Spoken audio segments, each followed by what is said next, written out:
প্রথম কথা বলেছি যে এই তাদরিব শুধু তাদরিব নয়, এটি একটি ফিকরি তাদরিব। আচ্ছা, মাশাআল্লাহ।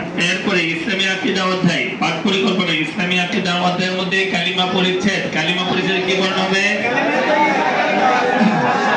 কোথায় আছে দেখান?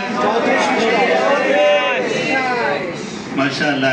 পরিবর্তন আসে, শুধু মানুষ পরিবর্তন তখনই হবে যখন শিক্ষা ব্যবস্থার মধ্যে পরিবর্তন আসবে।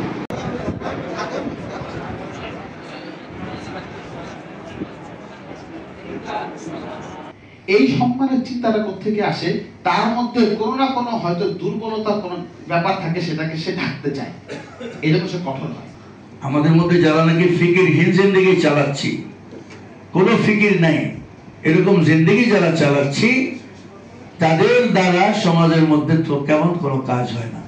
শুকরান ইয়া রাব্বি শুকরান, হাদাইতা কলবি শুকরান, নওয়ারতা دربي شكرا شكرا يا رب شكرا يا ربي شكرا هديت قلبي شكرا نورت دربي شكرا شكرا يا رب شكرا يا رب يا منزل القرآن يا خالق الإنسان يا رب يا رحمن شكرا يا رب شكرا يا رب يا منزل القرآن يا خالق الإنسان يا رب يا رحمن شكرا يا رب شكرا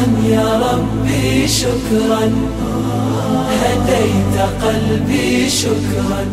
এখানে আসার পরে আমার সবচেয়ে বড় যেটা পরিবর্তন আমি নিজের ভিতরে অনুভূতি নিয়ে আসছি, সেটা হলো যে না, তাদের আদব সোহাগ দিয়ে পড়াইতে হবে এবং প্রত্যেকটি মানুষের মাঝে যেন দিন পৌঁছাইতে পারি, ফিকির দিলের ভিতরে জাগ্রত হয়েছে। যেটা দেখলাম মানে এক কথায় অসাধারণ। পরিচালক এবং ছাত্র এবং উস্তাদ দুজনেরই ট্রেনিং লাগে, এরকম আমি আর দেখিনি।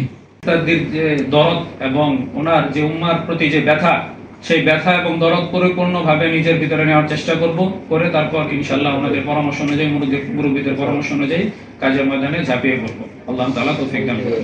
আমি যখন প্রজেক্টরে দেখলাম যে একটা ছাত্র, একটা ছেলে, একটা বাচ্চা যাদু হয়তো বা কখনো কোরআন নিত না হাতে, এই ছেলেটা কোরআন গ্রহণ করতেছে, তো আমার চোখ দুইটা আসলে ছলছল করছিল ওই সময়।